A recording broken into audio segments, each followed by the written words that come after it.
இன்றைய வானிலை தகவல். தமிழகம், புதுவை மற்றும் காரைக்கால் பகுதிக்கான தினசரி வானிலை அறிக்கை. கடந்த 24 மணி நேரத்திற்கான வானிலை தொகுப்பு. தமிழகத்தில் ஓரிரு இடங்களில் மழை பெய்துள்ளது. புதுச்சேரி மற்றும் காரைக்கால் பகுதிகளில் வறண்ட வானிலை நிலவியது. அடுத்த 5 தினங்களுக்கான வானிலை முன்னறிவிப்பு மற்றும் எச்சரிக்கை. மேற்கு திசை காற்று மற்றும் வெப்பச்சலன காரணமாக ஜூன் 3ஆம் தேதி முதல் ஜூன் 5ஆம் தேதி வரை தமிழ்நாடு, புதுச்சேரி மற்றும் காரைக்கால் பகுதிகளில் ஓரிரு இடங்களில் இடி, மின்னலுடன் கூடிய லேசான மழை முதல் மிதமான மழை பெய்யக்கூடும். ஜூன் 6ஆம் தேதி முதல் ஜூன் 7ஆம் தேதி வரை தமிழ்நாடு, புதுச்சேரி மற்றும் காரைக்கால் பகுதிகளில் ஓரிரு இடங்களில் லேசான மழை முதல் மிதமான மழை பெய்யக்கூடும். அதிகபட்ச வெப்பநிலை ஜூன் 3ஆம் தேதி முதல் ஜூன் 4ஆம் தேதி வரை தமிழகம் மற்றும் புதுச்சேரியில் ஓரிரு இடங்களில் அதிகபட்ச வெப்பநிலை 39 டிகிரி செல்சியஸ் முதல் 41 டிகிரி செல்சியஸ் வரை அளவில் இருக்கக்கூடும். ஓரிரு இடங்களில் இயல்பில் இருந்து 2 முதல் 4 டிகிரி செல்சியஸ் அதிகமாக இருக்கக்கூடும். குறிப்பு: அதிக வெப்பநிலை மற்றும் அதிக ஈரப்பதம் இருக்கும் பொழுது வெப்ப அழுத்தம் காரணமாக அசைலகரியம் ஏற்படலாம். சென்னை மற்றும் புறநகர் பகுதிக்கான வானிலை முன்னறிவிப்பு. அடுத்த 48 மணி நேரத்திற்கு வானம் ஓரளவு மேகமூட்டத்துடன் காணப்படும். நகரின் ஓரிரு இடங்களில் லேசான மழை பெய்யக்கூடும். அதிகபட்ச வெப்பநிலை 41 டிகிரி செல்சியஸ் மற்றும் குறைந்தபட்ச வெப்பநிலை 30 டிகிரி செல்சியஸ் ஒட்டியே இருக்கக்கூடும். மீனவர்களுக்கான எச்சரிக்கை. ஜூன் 3ஆம் தேதி முதல் ஜூன் 7ஆம் தேதி வரை மன்னார் வளைகுடா பகுதிகள், தென் தமிழக கடலோர பகுதிகள் மற்றும் அதனை ஒட்டிய குமரிக்கடல் பகுதிகளில் சூறாவளி காற்று மணிக்கு 45 முதல் 55 கிலோமீட்டர் வேகத்திலும் இடையே 65 கிலோமீட்டர் வேகத்திலும் வீசக்கூடும். தென்கிழக்கு அரபிக்கடல் பகுதிகள், லட்சத்தீவு, மாலத்தீவு பகுதிகள், மத்திய அரபிக்கடலின் தெற்கு பகுதிகளில் சூறாவளி காற்று மணிக்கு 40 முதல் 45 கிலோமீட்டர் வேகத்திலும் இடையே 55 கிலோமீட்டர் வேகத்திலும் வீசக்கூடும். அந்தமான் கடல் பகுதிகள், தென்கிழக்கு மற்றும் அதனை ஒட்டிய மத்திய கிழக்கு வங்கக்கடல் பகுதிகள், இலங்கையை ஒட்டிய தென்மேற்கு வங்கக்கடல் பகுதிகளில் சூறாவளி காற்று மணிக்கு 40 முதல் 45 கிலோமீட்டர் வேகத்திலும் இடையே 55 கிலோமீட்டர் வேகத்திலும் வீசக்கூடும். ஜூன் 3ஆம் தேதி முதல் ஜூன் 4ஆம் தேதி வரை கேரளா, கர்நாடகா கடலோர பகுதிகளில் சூறாவளி காற்று மணிக்கு 40 முதல் 45 கிலோமீட்டர் வேகத்திலும் இடையே 55 கிலோமீட்டர் வேகத்திலும் வீசக்கூடும். மேற்குறிப்பிட்ட நாட்களில் மீனவர்கள் இப்பகுதிகளுக்கு செல்ல வேண்டாம் என்று அறிவிக்கப்படுகிறார்கள். வெப்பநிலை பற்றிய குறிப்பு. அதிகபட்ச வெப்பநிலை சென்னை விமான நிலையத்தில் 42.4 டிகிரி செல்சியஸ் பதிவாகியுள்ளது. நிறைய பேர் பார்க்குறீங்க, ஆனால் சப்ஸ்கிரைப் பண்ண பார்க்குறீங்க. உங்களுக்காக தான் 24 மணி நேரமும் போட்காஸ்ட் பண்ணி சொல்லிட்டு இருக்கோம். மறக்காமல் லைக் பண்ணிக்கோங்க, சப்ஸ்கிரைப் பண்ணிக்கோங்க. கடந்த 24 மணி நேரத்தில் பதிவான மழையின் அளவு. நீலகிரி மாவட்டம் தாலுகா அலுவலகம் பந்தலூர் 5 சென்டிமீட்டர் பதிவாகியுள்ளது. திருப்பூர் மாவட்டம் பொதுப்பணித்துறை காஞ்சிபுரம் தாலுகா அலுவலகம் தலா 4 சென்டிமீட்டர் பதிவாகியுள்ளது. நீலகிரி மாவட்டம் பாரியூர், நீலகிரி மாவட்டம் நடுவட்டம், விழுப்புரம் மாவட்டம் செஞ்சி தலா 3 சென்டிமீட்டர் பதிவாகியுள்ளது.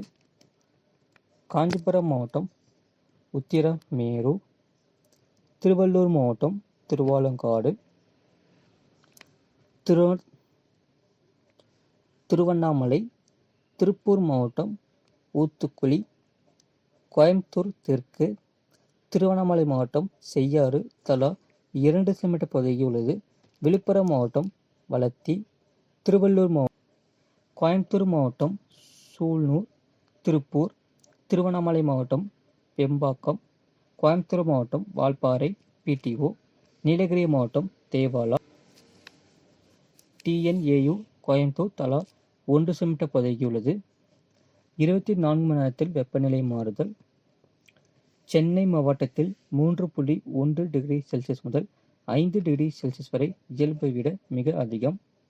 கோயம்புத்தூர், கடலூர், கன்னியாகுமரி, கரூர், திண்டுக்கல், நாகப்பட்டினம், திருவள்ளூர், வேலூர் மாவட்டங்கள் மற்றும் புதுச்சேரியில் 1.6 டிகிரி செல்சியஸ் முதல் 3 டிகிரி செல்சியஸ் வரை இயல்பை விட அதிகம். நீலகிரி மாவட்டத்தில் -1.6 டிகிரி செல்சியஸ் முதல் 3 டிகிரி செல்சியஸ் வரை இயல்பை விட குறைவு. தமிழ்நாட்டிற்கு காத்திருக்கும் புதிய ஆபத்து. மேற்கு திசை காற்று மற்றும் வெப்பசலன காரணமாக ஒரு சில மாவட்டங்களில் மிதமான மழைக்கு பதிவாக வாய்ப்புள்ளது. மேற்கு தொடர்ச்சி மற்றும் தென் மாவட்டங்களில் ஒரு சில இடங்களில் மிதமான மழை முதல் கனமழை பதிவாக வாய்ப்புள்ளது. வட தமிழக உள் மாவட்டங்கள் மற்றும் டெல்டா மாவட்டத்தில் ஒரு சில இடங்களில் மிதமான மழை பதிவாக வாய்ப்புள்ளது. வட கடலோர மாவட்டங்கள் வானம் ஓரளவு மேகமூட்டத்துடன் காணப்படும். தமிழ்நாட்டில் பகல் நேரங்களில் 12 மணி முதல் மாலை 4 மணி வரை அடுத்து வரும் சில நாட்களுக்கு வெயிலின் தாக்கம் அதிகரித்து காணப்படும். ஆனாலும் மாலை அல்லது இரவு நேரங்களில் வெப்பசலன காரணமாக இடியுடன் கனமழை தீவிரமடைய வாய்ப்புள்ளது. அரபிக்கடலில் குறைந்த காற்றழுத்த தாழ்வு பகுதி உருவாகக்கூடும். அதன் பின்னர் மேலும் தீவிரமடைந்து காற்றழுத்த தாழ்வு மண்டலமாகவும் பின்னர் புயலாக மாற வாய்ப்புள்ளது. இதனால் கேரளா மற்றும் கர்நாடகாவில் அதி கனமழை பதிவாக வாய்ப்புள்ளது. இந்த புயலின் காரணமாக தமிழ்நாட்டில் மேற்கு தொடர்ச்சி மலையை ஒட்டிய மாவட்டங்களில் வரக்கூடிய நாட்களில் காற்றின் வேகம் பொறுத்தவரை 60 முதல் 80 கிலோமீட்டர் வேகத்தில் வீசக்கூடும். வரும் நாட்களில் தமிழ்நாடு முழுவதும் மாலை நேரங்களில் காற்றின் வேகம் தீவிரமடைய வாய்ப்புள்ளது. நிறைய பேர் பார்க்குறீங்க, ஆனால் சப்ஸ்கிரைப் பண்ணாமல் பார்க்குறீங்க. உங்களுக்காக தான் 24 மணி நேரமும் போட்காஸ்ட் பண்ணி சொல்லிட்டு இருக்கோம். மறக்காமல் லைக் பண்ணிக்கோங்க, சப்ஸ்கிரைப் பண்ணிக்கோங்க. தமிழகத்தில் இனி அடுத்து வரக்கூடிய 5 நாட்களுக்கு தமிழ்நாடு, புதுச்சேரி மற்றும் காரைக்கால் பகுதிகளில் ஓரிரு இடங்களில் இடி மின்னலுடன் கூடிய லேசான மழை முதல் மிதமான மழை பெய்யக்கூடும். இது போன்ற செய்திகளை உடனுக்குடன் அறிந்து கொள்ள மறக்காம சேனலை சப்ஸ்கிரைப் செய்யுங்கள், மற்றவர்களுக்கு தெரியப்படுத்த ஷேர் செய்யுங்கள். தமிழகத்தில் ஓரிரு இடங்களில் மழை பெய்துள்ளது. புதுச்சேரி மற்றும் காரைக்கால் பகுதிகளில் வறண்ட வானிலை நிலவியது. அடுத்த 5 தினங்களுக்கான வானிலை முன்னறிவிப்பு மற்றும் எச்சரிக்கை. மேற்கு திசை காற்று மற்றும் வெப்பசலன காரணமாக ஜூன் 3ஆம் தேதி முதல் ஜூன் 5ஆம் தேதி வரை தமிழ்நாடு, புதுச்சேரி மற்றும் காரைக்கால் பகுதிகளில் ஓரிரு இடங்களில் இடி மின்னலுடன் கூடிய லேசான மழை முதல் மிதமான மழை பெய்யக்கூடும். ஜூன் 6ஆம் தேதி முதல் ஜூன் 7ஆம் தேதி வரை தமிழ்நாடு, புதுச்சேரி மற்றும் காரைக்கால் பகுதிகளில் ஓரிரு இடங்களில் லேசான மழை முதல் மிதமான மழை பெய்யக்கூடும்.